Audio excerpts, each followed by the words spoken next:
We've always believed that justice should be fair, but does our legal system truly protect everyone? When power and corruption creep into the system, who stands up for the truth? Take a moment to think. When justice is manipulated, is it still justice? Join the discussion and share your thoughts. Because justice isn't just a theory, it's a battle we fight every day. The courthouse in the heart of Chicago was bustling with activity on this chilly autumn morning. The towering granite building seemed to hum with anticipation, as though even the structure itself knew something momentous was about to unfold. Inside, the air was thick with pressure, and the sense of urgency was palpable. Lawyers and staff hurried through the hallways, their footsteps echoing off the cold stone floors, each one feeling the weight of the case that had brought them here today. At 8 a.m., the doors to the federal courtroom swung open with a low groan, and James Bradley, the determined prosecutor, walked through them. His black suit was perfectly tailored, and his presence immediately commanded attention. Despite the crisp morning air inside the courtroom, the atmosphere felt suffocating, thick with the unspoken tension. He held a thick stack of files, clearly labeled State versus Lawson, misappropriation of public funds, and his grip on them was firm, determined. James was no stranger to high-stakes cases. He had fought armed criminals and corrupt law enforcement officers before, but today, as he entered this courtroom, it felt different. This wasn't just another case of fraud or theft. No, today he was facing a system that seemed rigged from the start, and the figure sitting in the seat of justice was no stranger to him. Judge Jessica Gates, a name that echoed in the legal community like a symbol of unshakable power. As he stepped into the room, his eyes didn't first meet the jurors or the public sitting in the gallery, waiting for the proceedings to begin. Instead, they locked onto the cold, calculating gaze of Judge Gates, who sat high up in her position of authority, watching James intently. Her expression was emotionless, calculating. She didn't greet him. She didn't acknowledge his arrival. Her only gesture was the slow, deliberate arch of an eyebrow, followed by a glance at her watch, barely even a passing glance at him. In that moment, James knew this wasn't just a courtroom. It was a fortress of power that had existed long before he ever set foot in it. The defendant, Richard Lawson, sat casually at the defendant's table, his fingers idly playing with his expensive wristwatch. He exchanged quiet words with his high-priced defense attorney, all the while clearly unconcerned about the case. In fact, Lawson even flashed a nonchalant smile at a man sitting near the prosecution's bench. This wasn't just a trial to him. It was an afternoon of entertainment, a show, nothing more. James placed the heavy files on the table in front of him. He briefly glanced around the room. 3 reporters sat in the back row, nodding at him politely as they adjusted their cameras. The courtroom was open to the public today, and James knew every word he spoke, every move he made, would be closely scrutinized. But what unsettled him wasn't the cameras or the reporters. It was the elderly woman sitting in the gallery. Her clothes were simple, her coat worn with age, and her eyes held a deep sense of humiliation. She had been told she was sitting in the wrong seat by a security guard. As she stood up, she bent slightly to apologize, but the embarrassment was clear in her posture. James's gaze shifted, and he noticed the man sitting next to her. He wasn't corrected, even though he was spilling out of his row. It wasn't a minor oversight. It was a silent message from the courthouse, a reminder of who had power and who did not. That woman's humiliation spoke volumes, and it fueled the fire inside James, even though he had not yet fully acknowledged it. With a deep breath, he straightened his collar and turned his attention to the bench, where Judge Gates sat, her robes a symbol of authority that masked the bias and prejudice lurking beneath. His anger simmered quietly, like a fire smoldering beneath the surface. James knew this wasn't just a fight for justice in this case. No, this was a confrontation between truth and the decay of power that had lasted far too long, unchecked and unchallenged. The stenographer's keys clicked away rhythmically in the background, amplifying the silence in the room. It felt as though the entire space was holding its breath, waiting for something to shift. James could feel the weight of every pair of eyes in the room, none of them curious, none of them neutral. No, they were all waiting for him to falter. They were waiting for him to fail.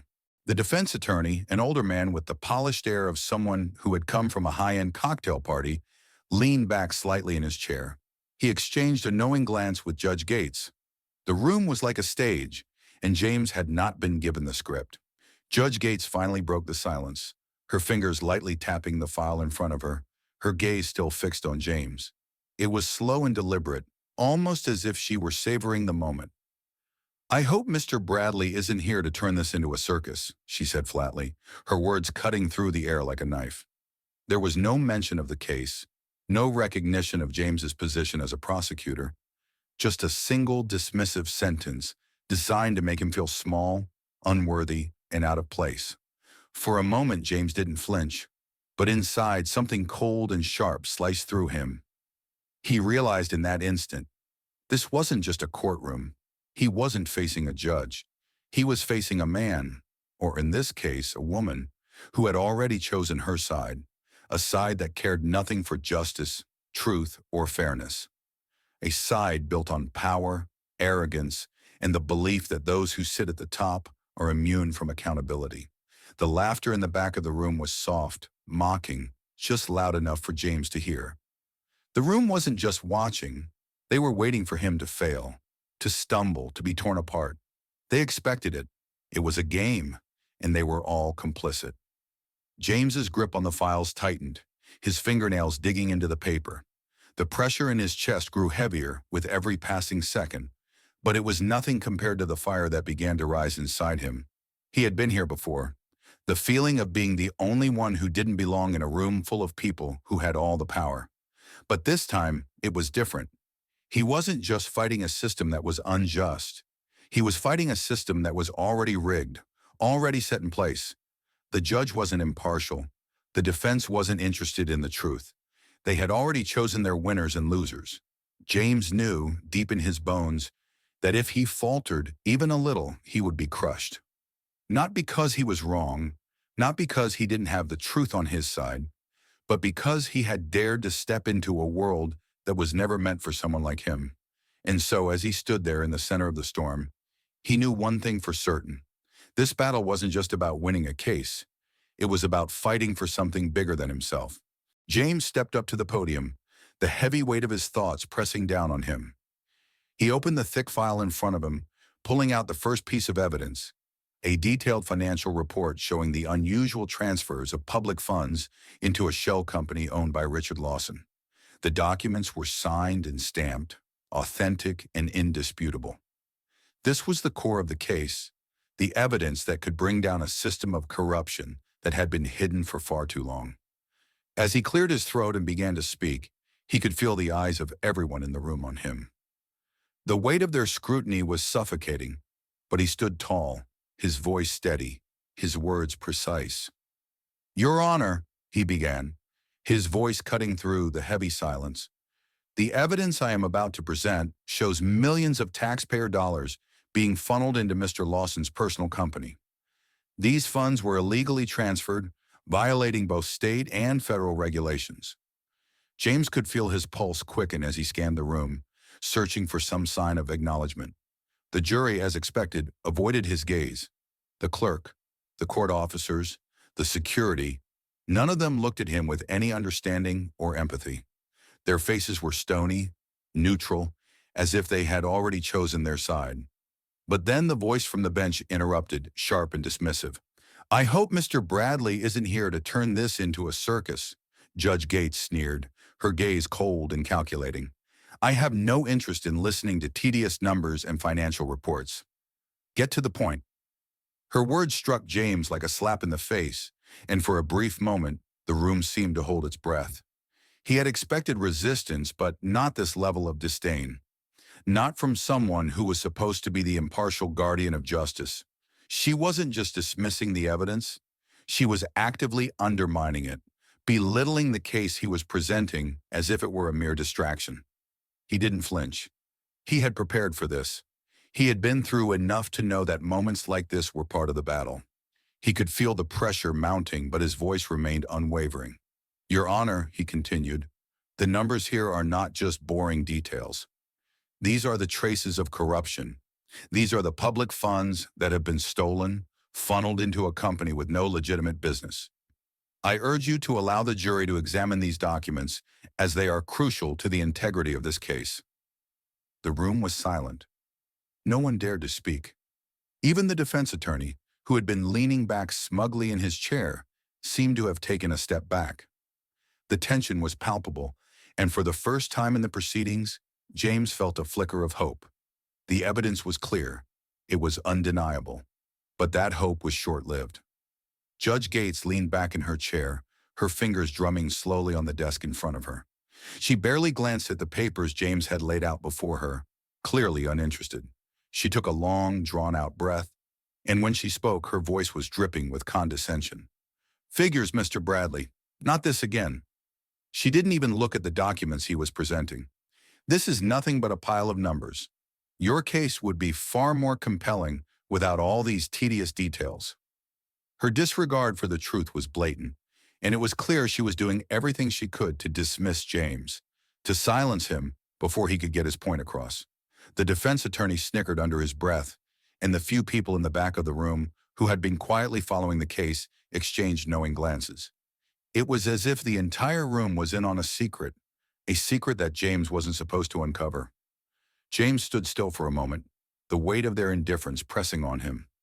He had seen this kind of thing before, the way power could crush the truth, how the system could bend to protect those who had always been above it. But he wasn't going to let that happen here. Without losing his composure, he looked up at the jury, his eyes scanning their faces. They still weren't looking at him directly. Their faces were lowered, some of them even glancing at their phones under the table. It wasn't just indifference. It was fear. Fear of standing up to the system. Fear of confronting a powerful judge who was clearly manipulating the proceedings. Fear of doing what was right.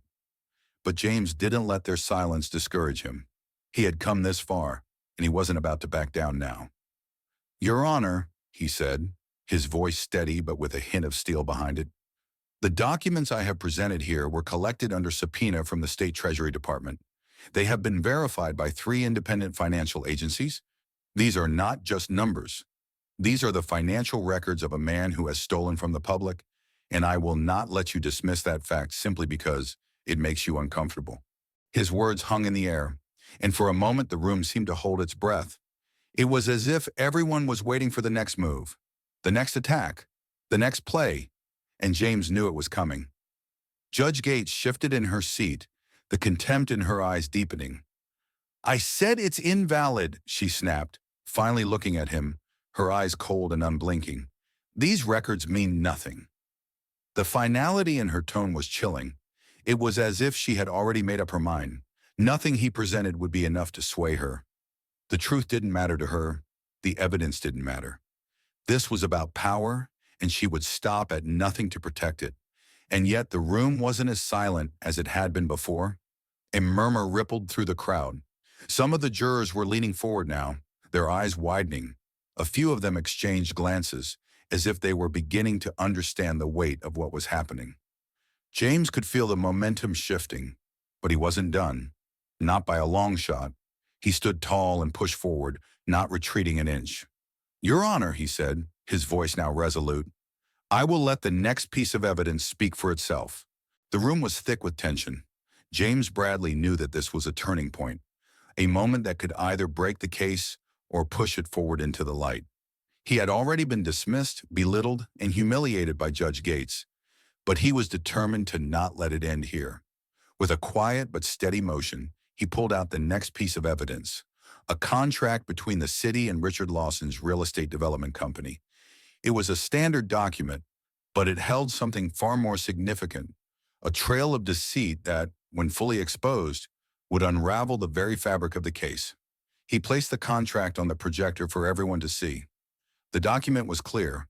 It was an agreement for the East Side residential redevelopment project, which Lawson's company had been awarded a $12.5 million budget for.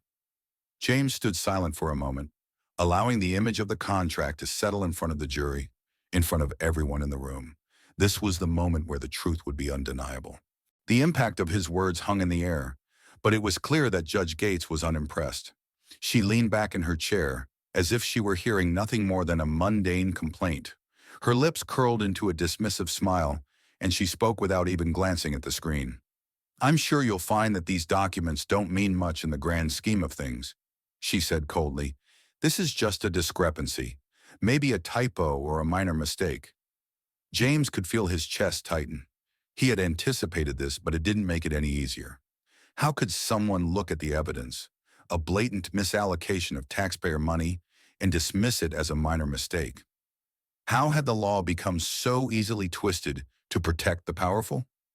Without flinching, he pressed on. "Your Honor, this discrepancy is not a typo. It's a deliberate overstatement of the funds Lawson's company received. The numbers don't lie. We have traced every penny, and they've been funneled into offshore accounts, into properties that have no connection to the project." But as he finished his sentence, he could see it, the look on Lawson's face. It wasn't one of a confident mogul anymore. The smug grin had vanished, replaced by something far less certain. Lawson's fingers, once casually toying with his watch, now fidgeted nervously with a stack of papers. His eyes darted to Judge Gates, looking for a reaction, but all he received was indifference. She wasn't about to let this case slip through her fingers.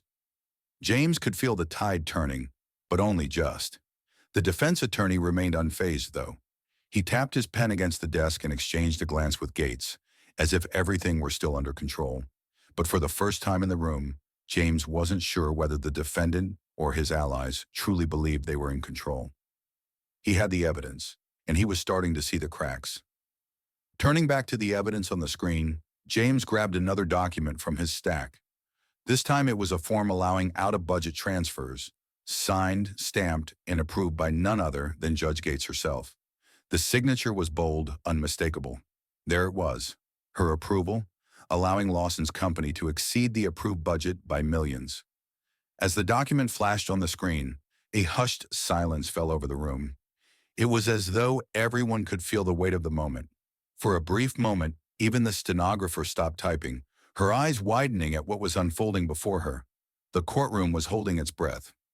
"Your Honor," James said, his voice unwavering, "this document, signed by you, gives Lawson the approval to make out-of-budget transfers for a project that was already significantly overfunded. And we have the records to show that this transfer led directly to personal enrichment for Lawson and his associates. This is no mistake, no clerical error. This is fraud."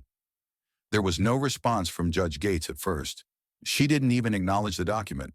Instead, she simply stared at the screen for a long moment, her fingers tapping nervously against the desk. The smug confidence that had marked her earlier demeanor was beginning to crack. Finally, after what felt like an eternity, Gates broke the silence, her voice steady but laced with venom. "This is a forged document," she declared, her tone final, dismissive. "It's invalid, and I won't allow it to be part of this trial." James's heart sank, but he didn't let it show. He had expected this too. In this courtroom, truth had become a mere inconvenience, something to be dismissed at the whim of those in power. He knew he was up against more than just a judge who was actively protecting corruption. He was up against an entire system that would stop at nothing to suppress the truth. For a brief moment, James allowed himself to pause.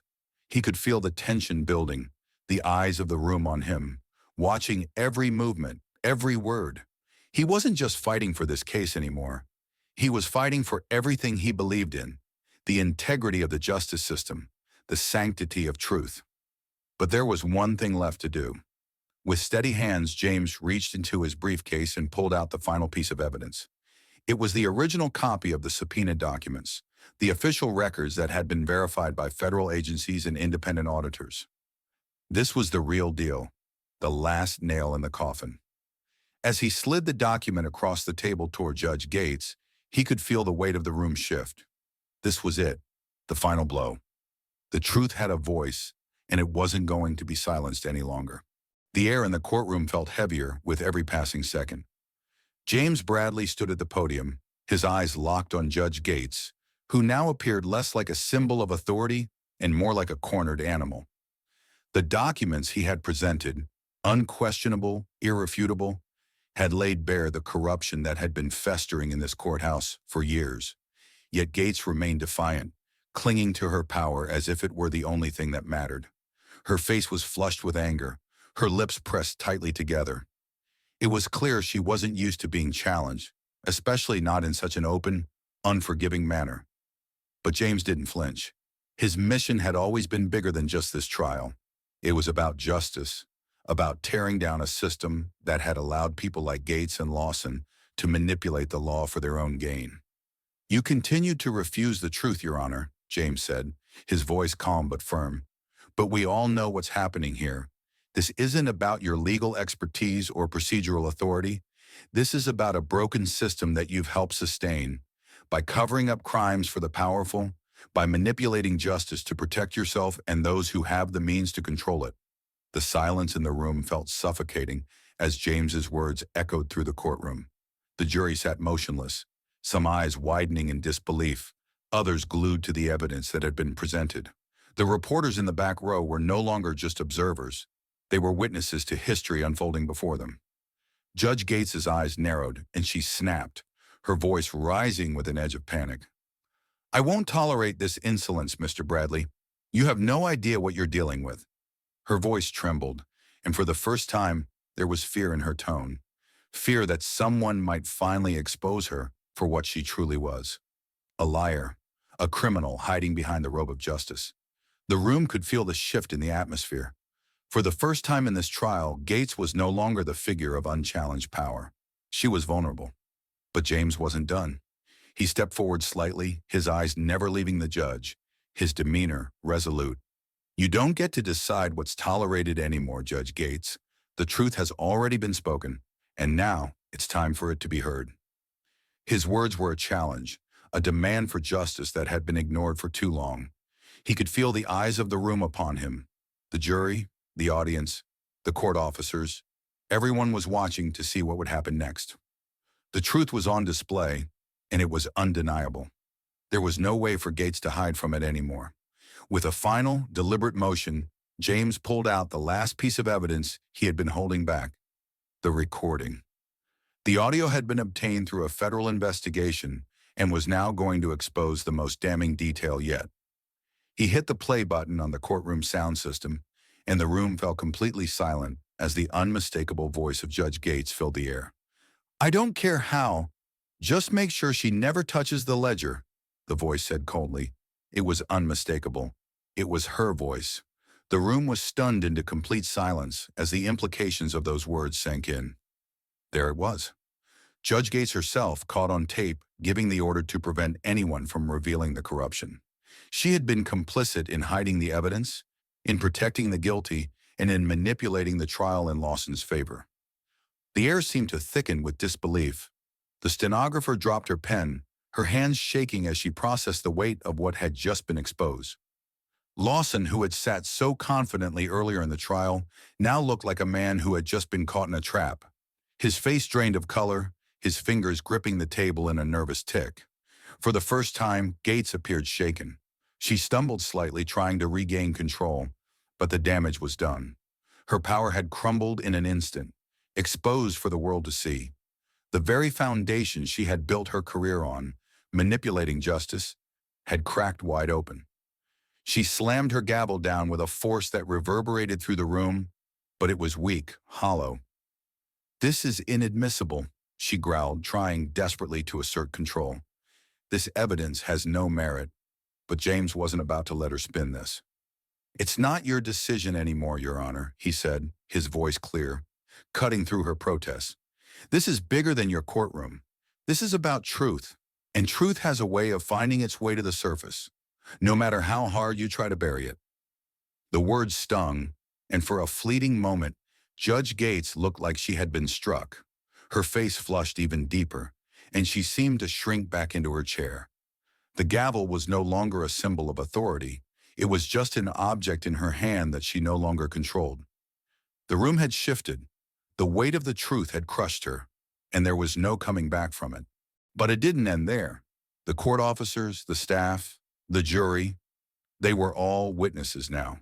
And when the final verdict was delivered, it wasn't just going to be about a legal case. It was going to be a statement about the power of the truth, the courage to confront injustice, and the price of allowing corruption to thrive unchecked. As James Bradley stood tall, looking over the room, He knew this battle wasn't just for his client, Lawson, or even for the case at hand. This was about restoring faith in a broken system. It was about making sure that no one, no judge, no politician, no wealthy criminal, could ever again stand above the law. There was still a long road ahead, but today, the truth had won. The silence that followed the playback of Judge Gates' voice was deafening. No one spoke. The tension in the room was so thick that it felt as though time itself had come to a standstill. The power dynamic had shifted entirely. Judge Gates, who had once sat high and mighty in her position, was now nothing more than a shadow of her former self, exposed and powerless. The room was no longer just a place for legal proceedings. It had become a battleground where truth was the weapon and corruption was the enemy. James Bradley stood unwavering at the podium, his chest rising and falling with slow, steady breaths, as though he were holding the weight of the moment itself. This wasn't just about winning a case. This was a victory for justice, for the integrity of the law, and for every person who had been silenced or overlooked by the system.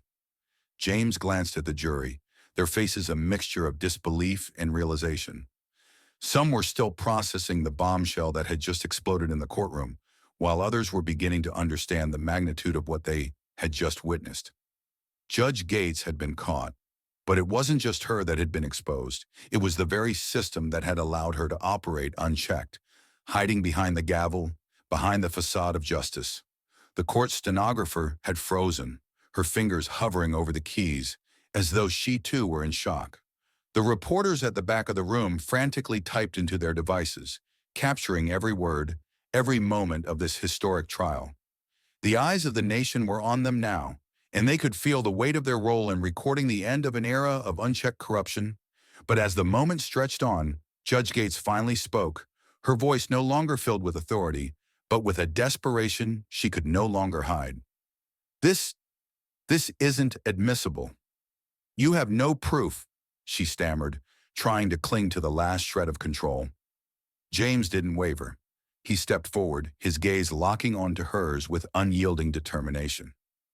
The truth doesn't need your approval, Your Honor. It doesn't need to be validated by you. It's already been heard. For the first time in the entire trial, Gates flinched. Her confident posture cracked, and the smirk that had often adorned her lips was gone. In that moment, she realized that her manipulation of the system had come to an end. She wasn't just losing a case. She was losing everything. The power she had wielded for years was slipping away piece by piece as the truth took its place. The defense attorney, who had been so smug just moments before, now sat motionless, staring at the ground. He had no words, no arguments left. The entire room had witnessed his complicity in this farce, and it was clear that the defense had no case to stand on. The final blow came from the back of the courtroom, where two federal officers in dark blue uniforms suddenly appeared, their heavy boots echoing on the marble floor. They didn't need to say anything. Their presence was enough. The time for talking was over. The time for justice had come. One of the officers stepped forward, his voice steady and loud, as if declaring the end of an era. Judge Jessica Gates, pursuant to the orders of the U.S. Attorney General's office and the ongoing federal investigation, you are under arrest for obstruction of justice, abuse of judicial power, and aiding in the embezzlement of public funds. The courtroom erupted into a low murmur, a collective gasp as the realization hit. Judge Gates, the person who had long been untouchable, was now being arrested in the very courtroom she had once ruled with an iron fist. The image of her, the powerful figure in black robes, was shattered in an instant. She was no longer the embodiment of the law. She was a criminal, and the law was now her captor. James stood still, his gaze never leaving Gates as she was escorted out of the room. Handcuffed and broken, the man who had once used the law to crush others was now being dragged away, stripped of his power, exposed for the fraud he truly was. The irony of it wasn't lost on anyone. The man who had once controlled the fates of so many was now helpless, his own fate sealed by the very system he had used to his advantage. But James didn't feel satisfaction. Not yet. The battle wasn't over. There was still more to be done. Lawson, sitting nervously at the defendant's table, was still a part of this corrupt system. The pieces were starting to fall into place, but the full extent of the rot had yet to be uncovered. James knew this was just the beginning of a much larger fight. As the officers escorted Judge Gates out of the room, the tension in the air shifted. The mood was no longer just one of shock or disbelief. It was one of quiet determination. James could feel it in the room. The audience, the jury, the court staff, they were all bearing witness to something monumental. The system, for once, was being held accountable. As the door to the courtroom swung shut behind Judge Gates, James turned back to Richard Lawson, who was now looking more and more like a man who had just realized his empire was crumbling. Lawson shifted uncomfortably in his seat, his palms sweaty, his eyes darting around the room for an escape that didn't exist. James stepped forward slowly, his eyes cold, his presence unyielding. "You're next, Lawson," he said, his voice carrying across the room. "You've seen what happens to those who think they're untouchable. I suggest you start talking before your fate mirrors hers." Lawson's face paled. He swallowed hard, his throat dry. The confidence he had once exuded was gone, replaced by a man cornered by the truth. James knew he had broken through. This was no longer a game. The walls had come down, and now it was time for the final reckoning. The atmosphere in the courtroom was electric with tension, but it was no longer just a courtroom drama. It was a moment in history. James Bradley stood at the center of it all, his resolve hardening as the weight of what had just transpired settled into the air. Judge Gates, once an untouchable figure, had been dragged from the bench in handcuffs, her authority shattered beyond repair. But there was still one more task ahead. Richard Lawson, the man who had been protected by this corrupt system for so long, needed to be held accountable for his role in the conspiracy. James turned toward Lawson, who was now visibly sweating, his once confident demeanor completely dissolved. Lawson's mind was racing, but his body remained tense, his legs trembling slightly beneath the table. He wasn't the powerful mogul who had been too arrogant to fear consequences. Now he was just a man desperate for survival, clinging to whatever thread of control he thought he could still hold on to.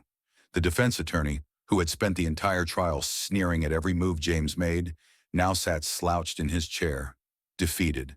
He had no arguments left, no strategy to spin the truth.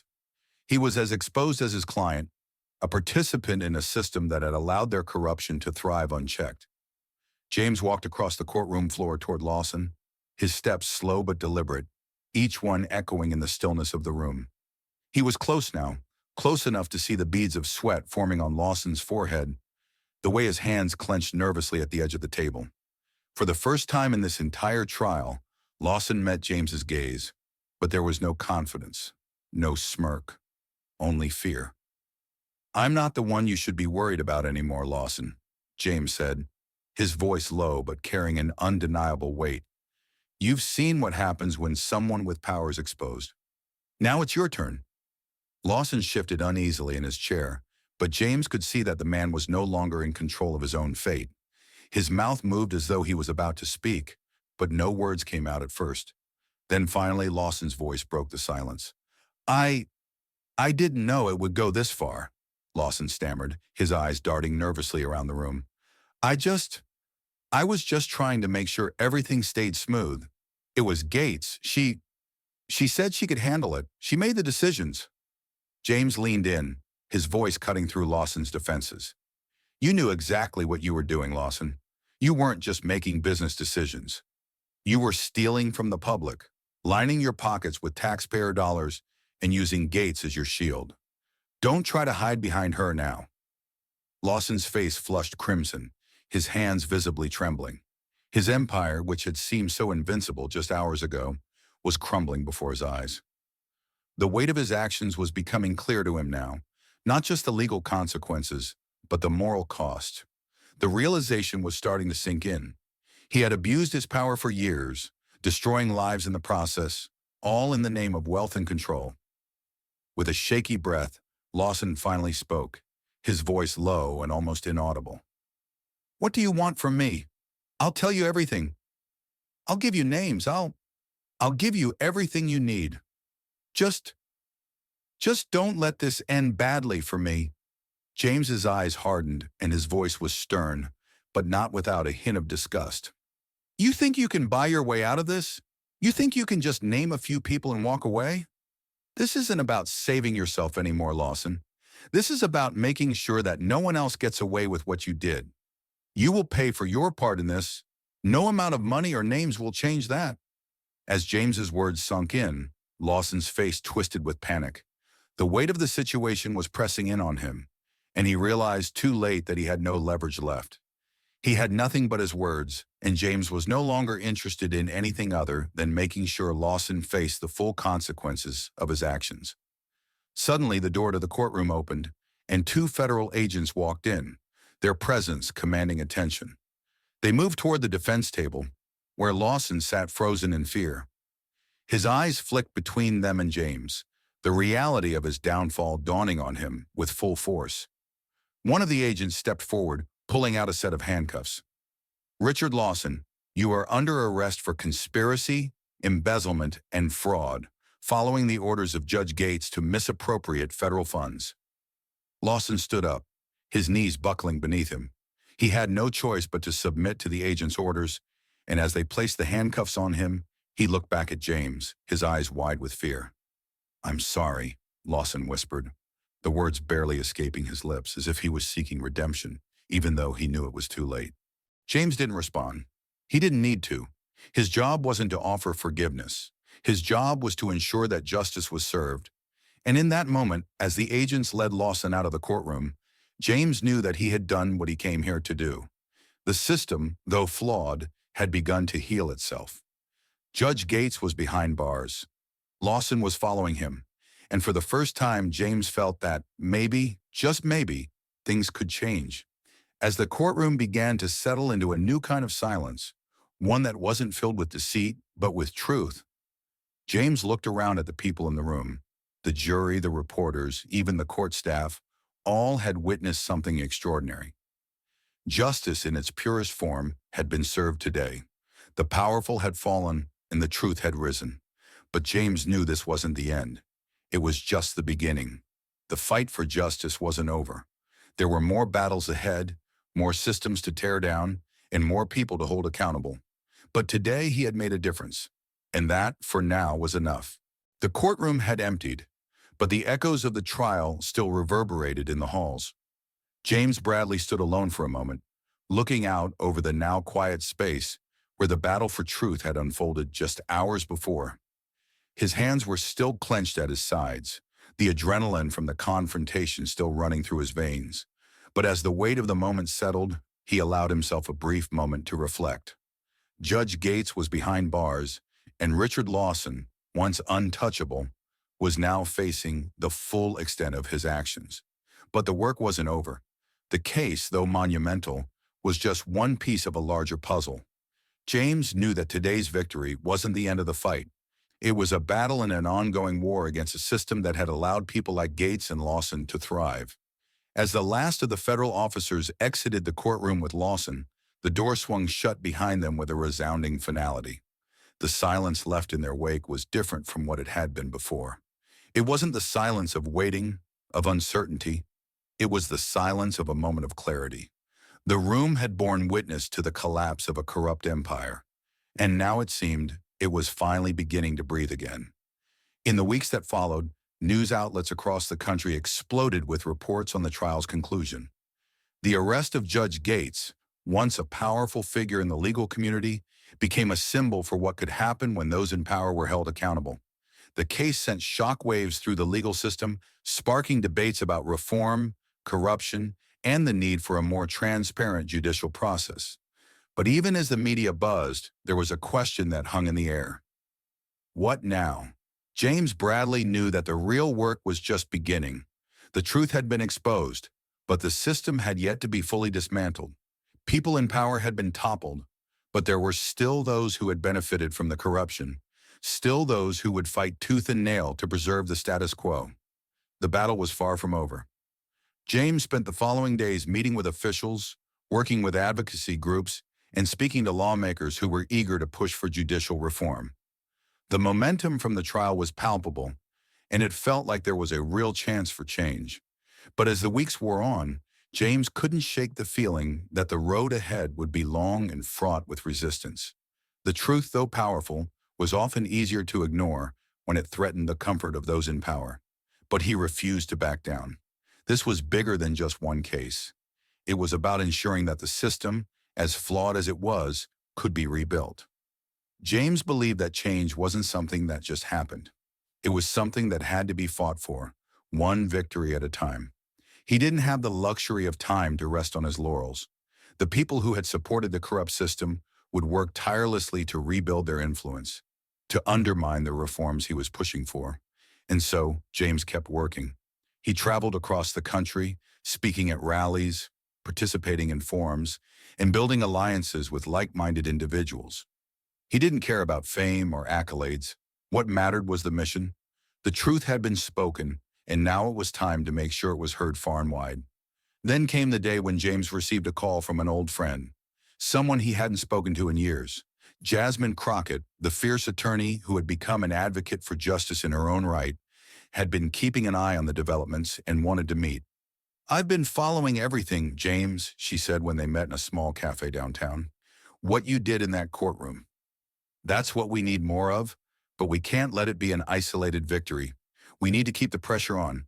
We need to make sure that the people who were part of the system get held accountable, and that the next generation sees what happens when they speak out."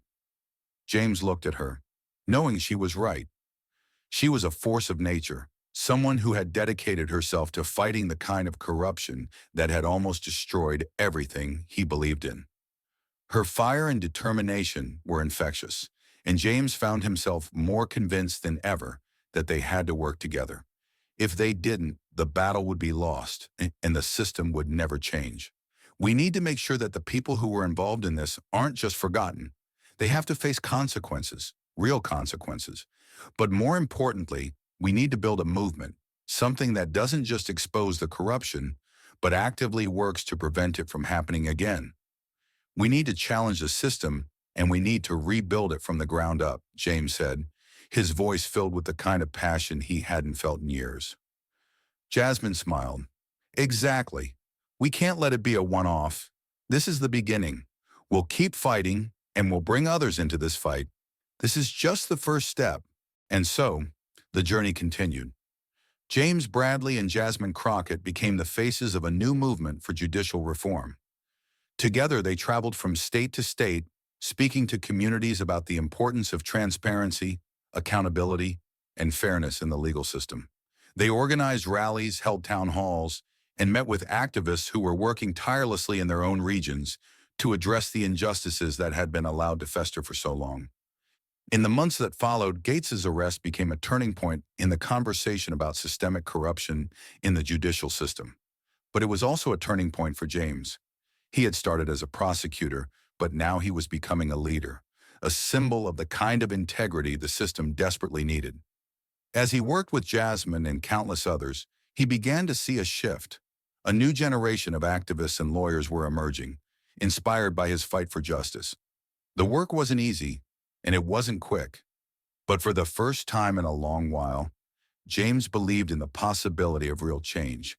He had seen what could happen when the truth was spoken loudly enough. And now he knew it was up to him and everyone who stood with him to ensure that justice wasn't just a concept, but a reality for everyone. Months passed since the courtroom battle that had shaken the foundations of the American legal system. James Bradley had won a significant victory, but the fight was far from over. The arrest of Judge Gates and the conviction of Richard Lawson were just the first steps in a much larger struggle. James knew that one case, one trial, wasn't enough to bring real, lasting change. What was needed was a movement, a collective effort to challenge a system that had allowed corruption to fester for far too long. The phone call from Jasmine Crockett had marked the turning point. The two attorneys, now united by a shared vision of a more just society, had decided to combine their forces to push for systemic reform. The country was watching. The case had captured the attention of the public, and people from all walks of life were eager to see more. "I think we have the momentum, James," Jasmine said as they sat together in her office, surrounded by stacks of case files and newspaper clippings from the trial. "People are ready to act. They've seen the corruption, and they want to see it torn down. It's time to stop just talking about justice. We need to show them how it's done. James nodded, his eyes filled with determination. You're right. We can't stop here.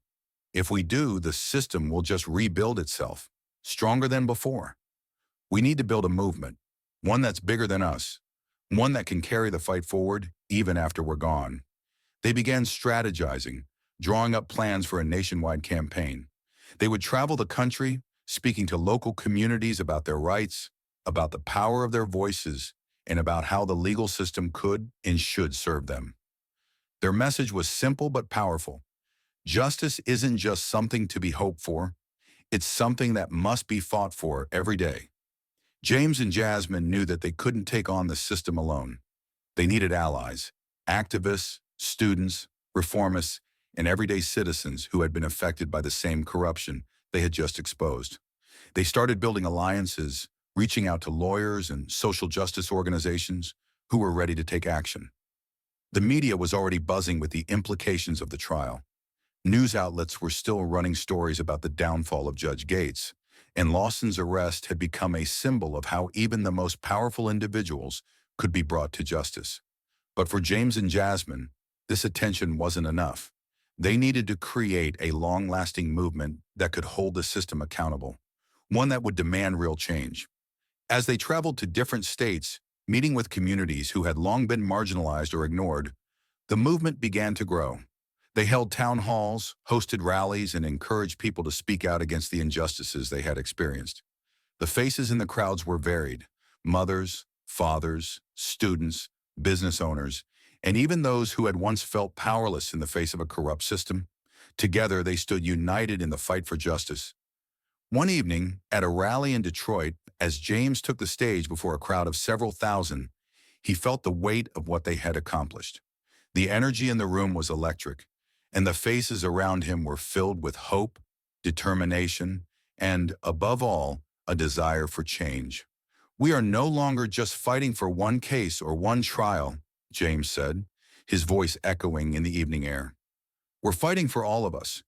We're fighting for every person who has been crushed under the weight of a system that values power over fairness. We're fighting to make sure that no one, no matter their race, their class, or their background, has to fear the system that's supposed to protect them." The crowd erupted in applause, their cheers and chants rising to the sky. Jasmine Crockett, standing beside him, looked out at the sea of people, a broad smile on her face. She had known this was possible all along. The people had the power, and they were beginning to understand that. "Together, we can create a system that serves the people," she added, her voice steady and strong. "A system where truth prevails and power is held accountable. But we can't do it alone. We need each of you, every single person here. We need your voices. We need your courage. We need you to stand up and speak out." As the rally continued, James and Jasmine walked among the crowd, shaking hands, listening to stories, and hearing firsthand accounts of the struggles people had faced within the justice system. Every conversation reinforced the importance of their mission. The movement was growing faster than they had expected. People were tired of being ignored. They were tired of seeing the powerful escape justice, while the vulnerable were left to suffer. And now, with James and Jasmine leading the charge, they had a voice that was loud enough to demand change. As the weeks went by, they expanded their reach, taking their message to universities, to grassroots organizations, and even to Washington. Lawmakers who had initially been hesitant began to take notice. The pressure from the public was mounting. People were demanding that something be done, that corruption be eradicated from the system. James and Jasmine weren't just advocating for reform, they were building a foundation for a new kind of justice, one that would be rooted in transparency, accountability, and fairness. They knew it wouldn't happen overnight, but they were prepared for the long fight ahead. They had started a movement, and they weren't going to stop until the change they had fought for was a reality. As the months passed, the movement James Bradley and Jasmine Crockett had sparked began to transform into something far greater than they had ever imagined. What started as a single case, one that exposed the rot at the core of the judicial system, had evolved into a nationwide crusade for justice, accountability, and reform. Communities, once fractured and silenced, were now standing together, united by a shared vision for a better future. A future where corruption was no longer tolerated and truth was upheld no matter the cost. James stood at the podium during the final rally, surrounded by thousands of supporters. The energy in the air was electric, and the movement was stronger than ever. People from all walks of life had joined the cause. The media was still buzzing about the trial that had changed everything, but James and Jasmine knew that the real victory wasn't the arrest of Judge Gates or the conviction of Richard Lawson. Those were important moments, no doubt, but the true victory was the awakening of a collective spirit, a spirit that said enough was enough. "Look at what we've done together," James said, his voice filled with conviction as he looked out at the sea of faces before him. "We have exposed the corruption, we have torn down the walls of injustice, and we have made our voices heard. But this isn't the end. It's just the beginning." The crowd cheered, their faces full of hope and determination. "We are standing at a crossroads. What happens next is up to all of us," Jasmine added, her words echoing across the space. "We've seen what happens when people in power think they are untouchable. We've seen how the system fails those it was meant to protect. But we've also seen what happens when the truth is spoken, when we stand together, when we refuse to be silenced. Together we can rebuild the system. Together we can make justice real for everyone." James nodded in agreement, his gaze sweeping over the crowd. "The fight we started isn't over, but it's no longer just our fight. It's your fight. It's the fight of everyone who has ever felt powerless, everyone who has been overlooked, everyone who has suffered under a system that is rigged against them. Now is the time to take that fight to the next level, to demand the change we know is possible, to make sure that no one, no matter how powerful they are, is above the law." In the days that followed, as the movement gained traction, lawmakers began to listen. The people's voices were too loud to ignore, and change was on the horizon. The momentum that had started with James and Jasmine had become a national force, one that could no longer be contained. The story of James Bradley and Jasmine Crockett is more than just a tale of a courtroom victory or the fall of a corrupt judge and wealthy defendant. It's a story of hope, a story of resilience, a story that shows that when people stand together, demand truth, and refuse to back down, they can bring about real change. The lesson to be learned from this journey is that justice is not something that simply exists. It is something that must be fought for. It is something that requires vigilance, courage, and collective action. No system, no matter how powerful, is invincible if the truth is allowed to speak. And while those in power may try to suppress it, the truth will always find a way to rise to the surface. But this journey isn't just for James and Jasmine, it's for all of us. Every one of us has a part to play, whether it's speaking out against injustice, voting for reform, supporting movements that fight for the rights of the marginalized, or simply refusing to let silence be the answer. Each of us has a role in creating the change we wish to see in the world. So as you reflect on the story of James Bradley and Jasmine Crockett, I urge you to ask yourself, what will you do? Will you sit back and let things continue as they are? Or will you stand up, speak out, and take action to make sure that justice is not just an idea, but a reality for all? The power to create change is in your hands. Don't let the fight end with a story. Let it ignite a movement. Whether it's through activism, education, or standing up against corruption in your own community, remember that justice starts with you.